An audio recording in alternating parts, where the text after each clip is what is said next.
Bismillahirrahmanirrahim. Assalamualaikum warahmatullahi wabarakatuh. Baiklah teman-teman semua. Di sini saya Afwanul Fajri, NIM T 2019-4134. Di sini saya akan menjelaskan tentang apa yang dimaksud dengan isolator dan apa yang dimaksud dengan konduktor.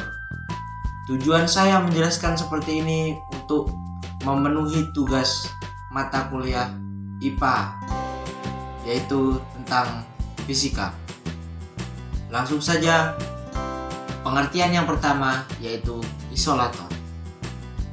Isolator adalah benda yang tidak bisa atau sulit digunakan untuk menghantarkan arus listrik dan panas. Dengan kata lain, isolator merupakan penghambat aliran listrik dan penghambat panas. Adapun fungsi dari isolator yaitu untuk menghambat aliran listrik atau melakukan isolasi listrik. Selanjutnya, fungsi kelistrikan sebagai penyekat arus listrik.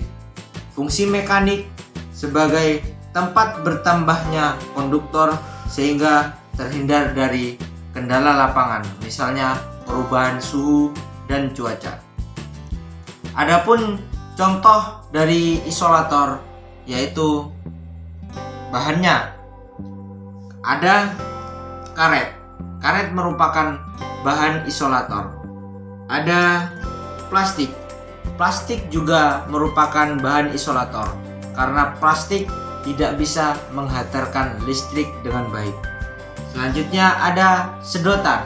Sedotan juga sama, berbahan plastik dan tidak bisa menghantarkan listrik dengan baik. Ada kayu dari korek api. Kayu dari korek api juga sama, tidak dapat menghantarkan listrik dengan baik.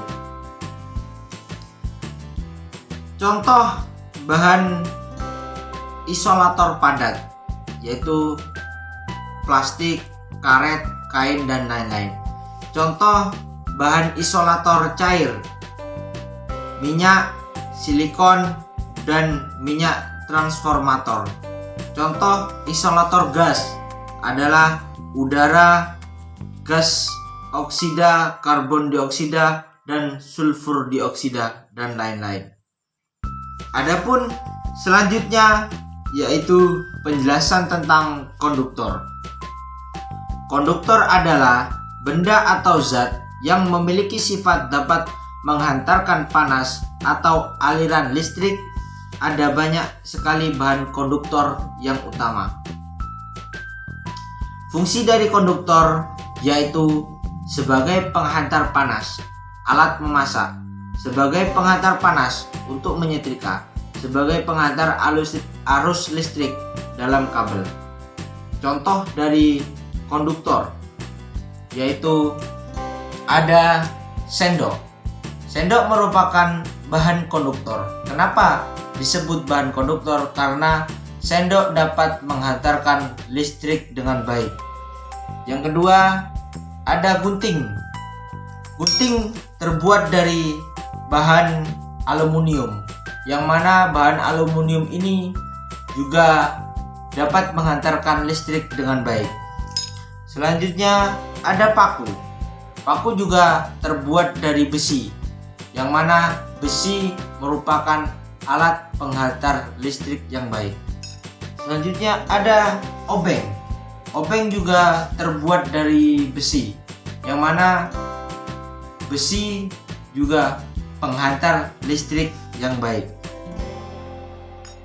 Selanjutnya saya akan mempraktekkan alat peraga yang sudah saya buat, yaitu alat peraga berupa listrik.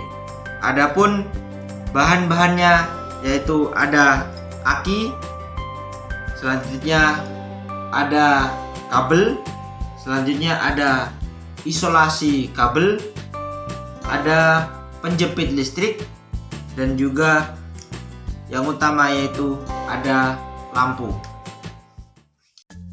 Langsung saja kita praktekkan bahan-bahan konduktor yang dapat mengantarkan listrik dengan baik, dan juga bahan-bahan isolator yang tidak dapat mengantarkan listrik dengan baik. Yang pertama yaitu bahan konduktor, sendok.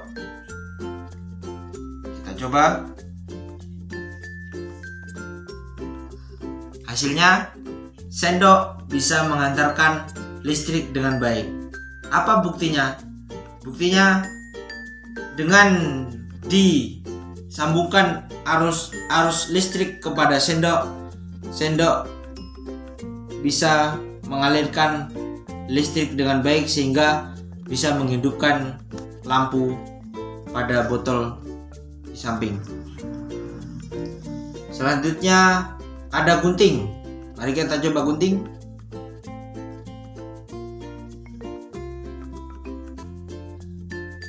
Gunting juga termasuk bahan konduktor karena terbuat dari besi dan juga bisa mengantarkan listrik dengan baik sehingga menciptakan lampu menjadi hidup. Selanjutnya ada obeng.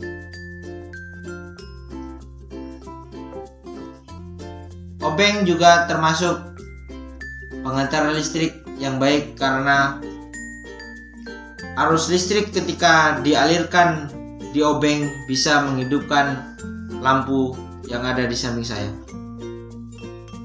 Selanjutnya ada paku. Kita coba paku.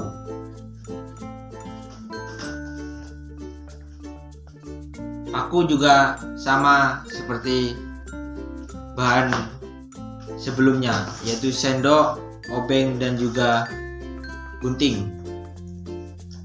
Selanjutnya kita coba bahan isolator. Apakah bahan isolator ini bisa menghidupkan lampu yang ada di samping saya? Kita coba.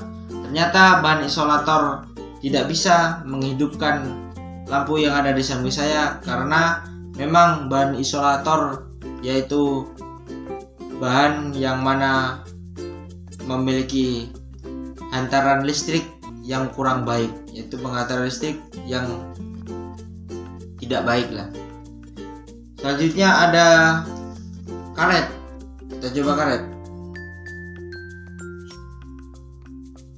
Ternyata karet juga tidak bisa mengantarkan listrik dengan baik. Dibuktikan dengan lampu yang tidak menyala. Selanjutnya ada sedotan. Coba sedotan. Ternyata juga sama. Sedotan juga tidak dapat mengantarkan listrik dengan baik, dibuktikan dengan lampu yang tidak menyala. Selanjutnya yang terakhir, kayu korek api. Ternyata juga sama. Kayu korek api tidak bisa mengantarkan listrik dengan baik, dibuktikan dengan lampu yang tidak bisa menyala. Yang terakhir yaitu kertas.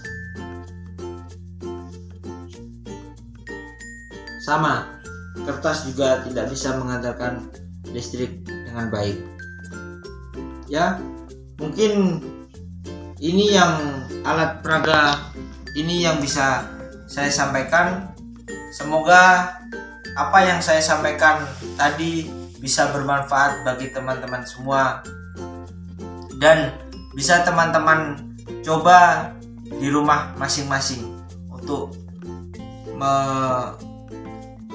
mempraktekkan alat peraga yang mana bahan isolator dan juga bahan konduktor. Mungkin cukup sekian dari saya, kurang lebihnya mohon maaf. Allahul muwaffiq ila aqwamit thoriq. Assalamualaikum warahmatullahi wabarakatuh.